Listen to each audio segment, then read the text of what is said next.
राम पतित पावन सीताराम, रघुपति राघव राजा राम, पतित पावन सीताराम, सीताराम, सीताराम,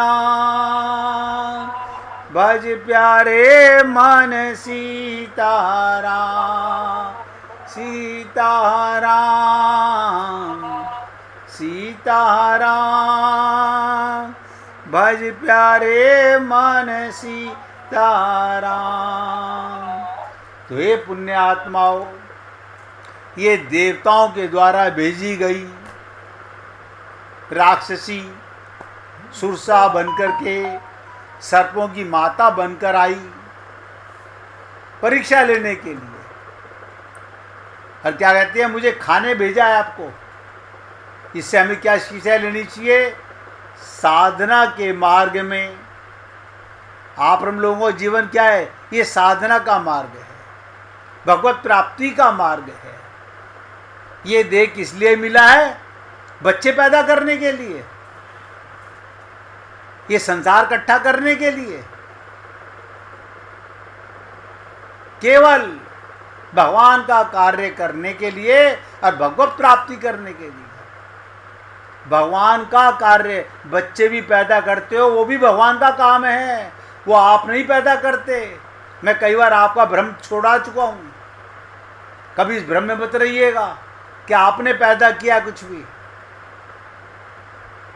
भगवान का काम मान के किया हुआ पुण्य है, बाकी कुछ भी करते हो वो पाप है।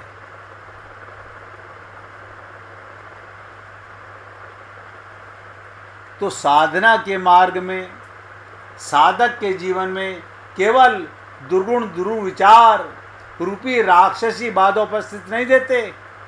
ध्यान दीजिएगा, ये मत समझना खाली राक्षस हमें रोकते हैं, ना ना। कई बार तो सद्गुण भी मार्ग में बाधा बन जाते हैं। हम तो ये सद्गुण कर रहे हैं, हम तो ये देवताओं का कार्य कर रहे हैं, हम तो ये पूजा पाठ का कार्य कर रहे हैं। भाई इतना सोच लीजिए, भगवत प्राप्ति के लिए कर रहे हो या किसी स्वार्थ के लिए कर रहे हो? इतना एक बार डिसाइड कर लीजिए, मैं जो करने जा रहा हूं उसमें भगवान की प्राप्ति के लिए या स्वार्थ के लिए। तो देवता भी, अब देखो ये देवताओं ने ही भेजा है सुरसा को, अब भेजा है परीक्षा लेने के लिए। सद्गुण भी आप हम लोग ये मान के, क्या ये बुरा काम कर रहा हूं? मैं दान कर रहा हूं, मतलब आप बताओ, आप दान कर रहे हो पोस्टर बांट करके, अनाउंस करके, ये दान है आपका? सब धोखा है।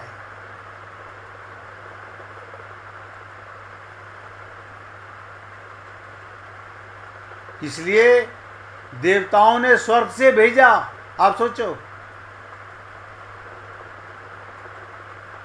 ये सुरसा लंका से आई कोई राक्षसी नहीं है। एक एक शब्द ध्यान देना। आपके सद्गुण भी आपके जीवन में रुकावट बनते हैं, आपको पता नहीं चलता। और आपको लगता है ये काम तो भगवान में, ये तो मैं भगवान का काम कर रहा हूँ, पूजा कर रहा हूँ, हवन कर रहा हूँ। उसके पीछे रहस्य नहीं जानते। एक व्यक्ति वैष्णो देवी की यात्रा पर गया और उसके बच्चा नहीं था। वहाँ जाके माथा टेका और मन में इच्छा की, मैया बस मुझे एक बालक दे दे। अब चांस की बात, 1 साल में बच्चा हो गया। अब तो क्या पूछो, जिसको पूछो, अरे वैष्णो देवी हो क्या हो, देखो हमारे 10 साल से बच्चा नहीं हुआ था, 1 साल में बच्चा हो गया। मैया ने ऐसी कृपा की कि हमारे बच्चा हो गया। तो पत्नी बार बार याद कराती कि जी आपने ये भी तो कहा था, अगर मैया बच्चा हो गया तो फिर तेरे भवन में आएंगे। बोले हाँ ये बात तो है। अब 2 साल का बच्चा हो गया, लेकर के बच्चे को फिर वैष्णो देवी गए माथा टिकाने के लिए। रास्ते में बच्चे को बुखार हो गया। बोले कोई नहीं, मैया के पास जा रहे हैं, उसी का दिया हुआ वो ठीक कर देगी। किस्मत की मार, तकदीर का खेल, अपने ही जाल में फंस गया शेर। जब वहां पहुंचा बच्चा मर गया। भवन में पहुंचने से पहले बच्चा मर गया। अब तो क्या पूछो, जो तारीफें करते थे 2 साल से वैष्णो देवी की, वैष्णो देवी की, अब कोई मैया भैया नहीं, अब नहीं आने वाले हम कभी भी। ये हम लोगों का हाल है। ये आप हम लोगों के विचार हैं, सद्गुण समझते हैं मैंने, ये हमारे सद्विचार हैं। भगवान की परीक्षा आप नहीं जानते। और मैंने कहा ये सुरसा लंका से राक्षसी नहीं आई है, देवताओं ने स्वर्ग से भेजा है। इसका तात्पर्य क्या, ध्यान से सुनो। हनुमान जी देहाभिमान के समुद्र को पार कर रहे हैं। आप और हम लोग नहीं, पार नहीं कर पाएंगे। हम यहीं ममता मोह आसक्ति में यहीं घूमते रहेंगे, यहीं जेल खानों में आते रहेंगे। यहीं बड़ा कठिन है ये साधना का मार्ग, साधक के लिए इतना आसान नहीं है।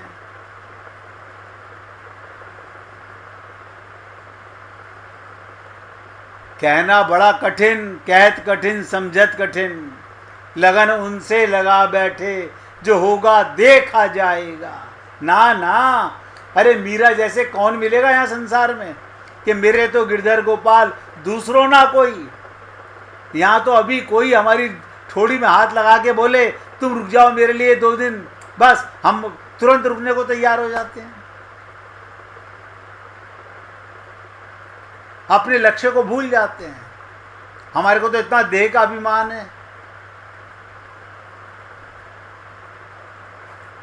ऐसे आप क्या समझते हैं हम लोग पार हो जाएंगे? हनुमान जी देहाभिमान के समुद्र को पार कर रहे हैं। देवताओं ने सोचा जरा इसकी सच्चाई तो जांच लें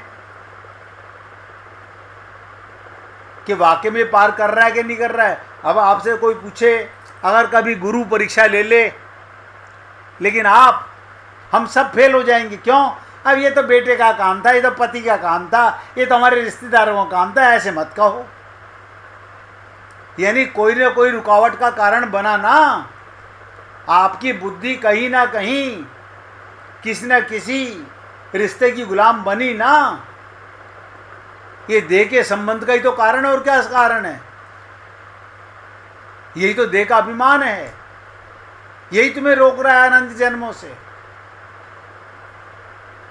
तो देवताओं ने भेजा हनुमान जी की सच्चाई जांच ले।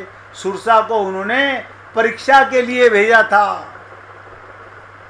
उसने हनुमान जी से कहा तुम तो देहाभिमान से ऊपर उठ चुके हो, तुम्हारे मन में तो देह का प्रति मैं मेरा का भाव खत्म हो गया।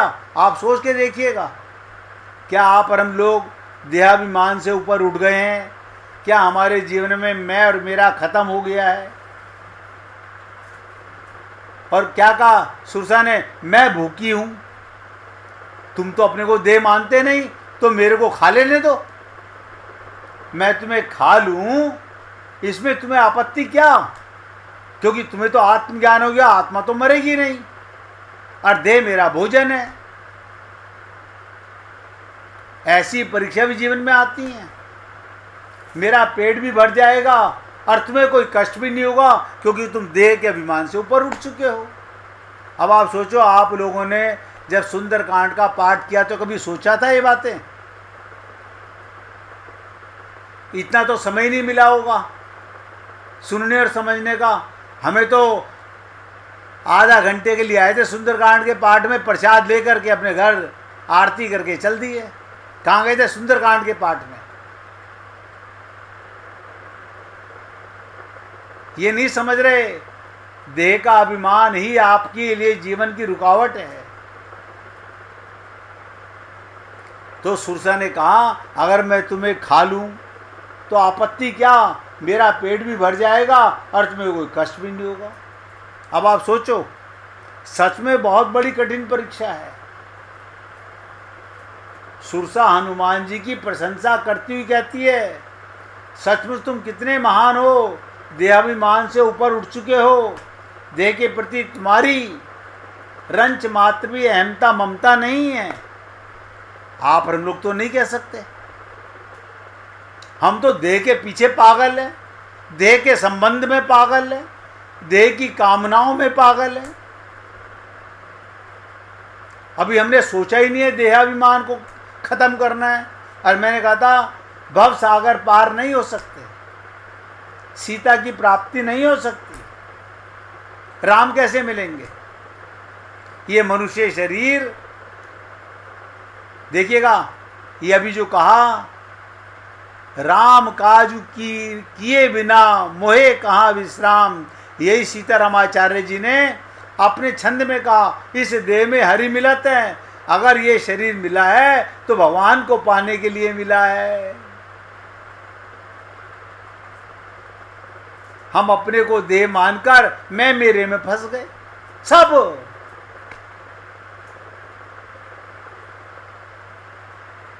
बड़ी कठिन परीक्षा।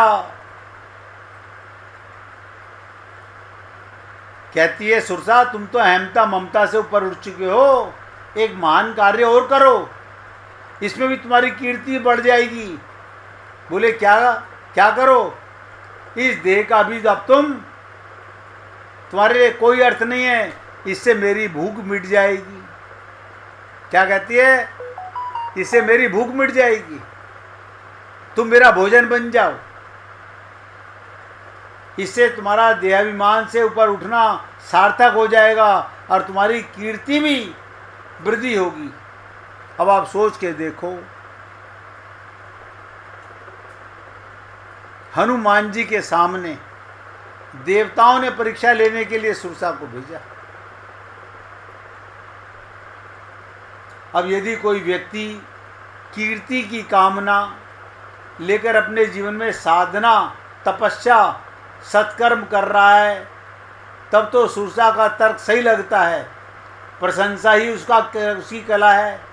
वो प्रशंसा करके प्राणियों को ग्रास बनाना लेती है। पर हनुमान जी ने इसका बड़ा संतुलित उत्तर दिया।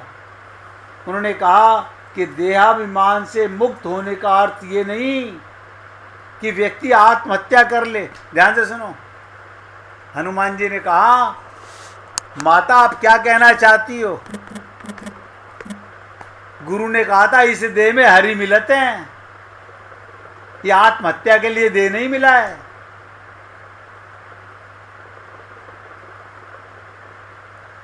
देहाभिमान से मुक्त होने का अर्थ ये नहीं जब तक राम काज नहीं कर लूं जिसके लिए देह मिला, अगर इसी को कसौटी बना लिया तब तो जितने भी लोग आत्महत्या करते हैं वो सभी देहाभिमान से ऊपर उठ गए। आप सोचो कितने लोग हैं संसार में जो आत्महत्या करते हैं। आप और हम लोग बस एक त्रुटि करते हैं, वो समझ लीजिएगा, अगर याद रहे तो इस देह में हरि मिलते हैं।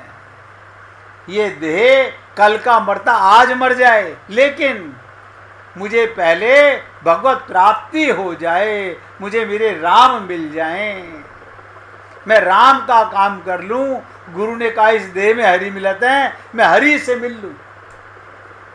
लेकिन आप और हम सब लोग, बुरा मत मानिएगा, हम सब कमजोर हैं, अपने को धोखा दे रहे हैं, अपने पैरों पर कुल्हाड़ी मार रहे हैं।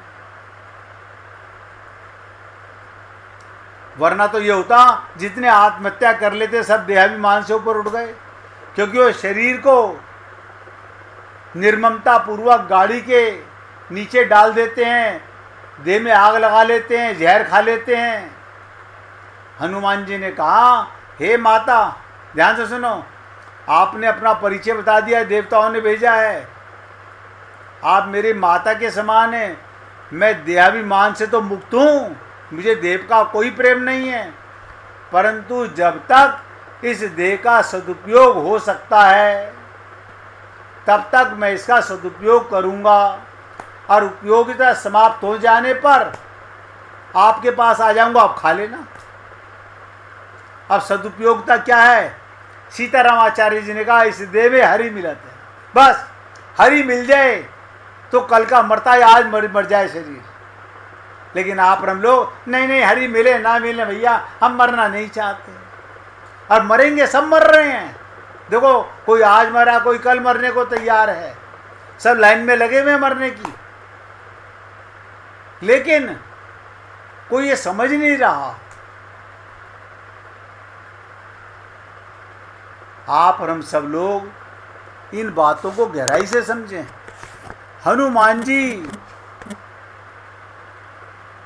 शरीर का सदुपयोग कर रहे हैं। बार बार सोचो, परीक्षा है, क्या आप और हम लोग भी ये ध्यान में रखते हैं? जो भी काम करो, नोट करो, मैंने कई बार निवेदन किया है लेकिन भूल जाते हैं हम। जो भी काम करो राम का मानकर करो। राम काजू करी फिरी मैं आवा। हनुमान जी बोले, बस एक बार राम का काम कर लूं। क्या काम? उन्होंने मुझे मुद्रिका दी है, सीता को खोज के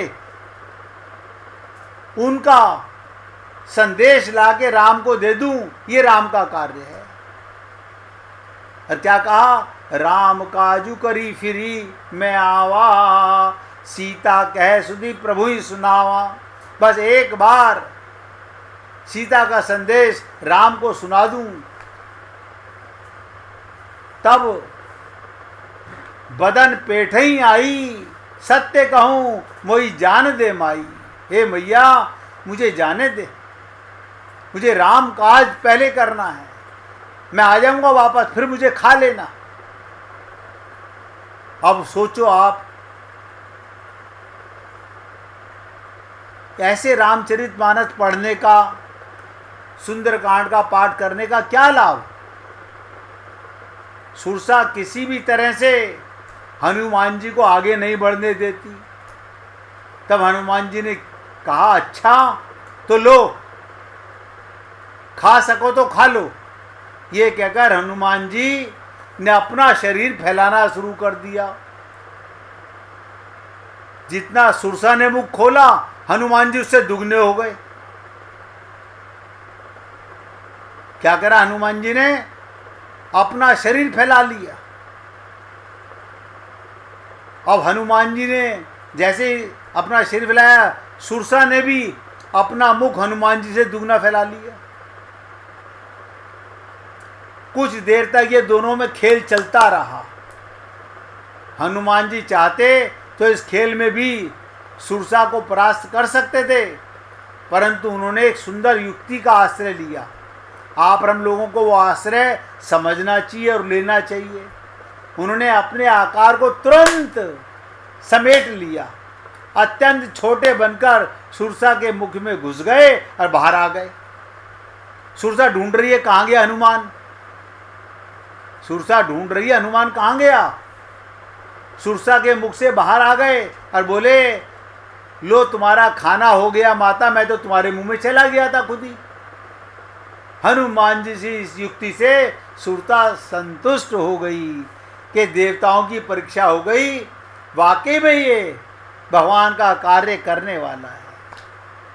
हे पुण्य आत्माओं, आप हम लोग अपने आप में सोचें, जीवन जा रहा है, पता नहीं कब सांस निकल जाए। कितने काम तुम कर पाओ ना कर पाओ, ऐसा मुझे तो आज तक संसार में कोई मिला नहीं, आज तक नहीं मिला जो ये कहे मेरे सारे काम हो गए। अरे बाबा, माया महाठगनी हम जानी। ये माया का प्रपंच आप लोग नहीं समझ सकते। एक काम पूरा होता है, दूसरा मुंह फाड़ के सामने खड़ा हो जाता है, दूसरा पूरा होता है, तीसरा खड़ा हो जाता है। और आप और हम लोग कभी भी माया पर विजय प्राप्त नहीं कर सके।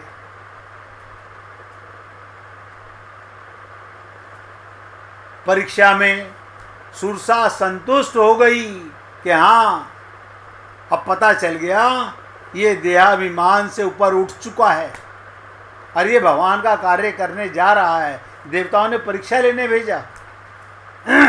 देखो, मैनाक पर्वत भी परीक्षा लेने आया था। समुद्र ने कहा देखो, लोभ का प्रलोभन दे के भेजा।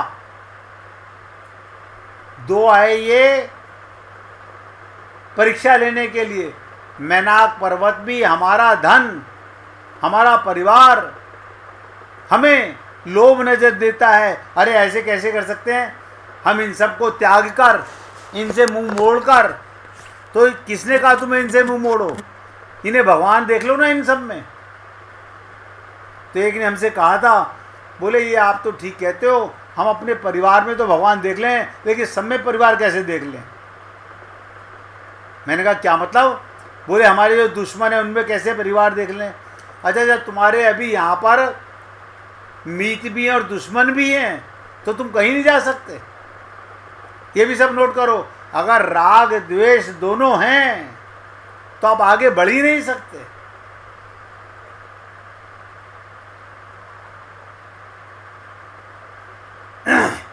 तो ये दो पात्र हनुमान जी के जीवन में ऐसे आए परीक्षा लेने के लिए। एक देवताओं ने भेजा सुरसा को, अरे एक समुद्र ने भेजा प्रलोभन दे करके, जब हम इस देह से पार जा, अभी तो हम जवान हैं, अभी से थोड़ी भक्ति में लग जाएंगे। ना ना, अभी से क्यों लगो? जब 100 साल पार कर लो और डॉक्टर कह दे अब जाने वाले हो, तब लग जाना। क्या जल्दी है? 1 मिनट भगवान का कीर्तन कीजिए, उसके बाद आगे बढ़ेंगे। श्रीमन नारायण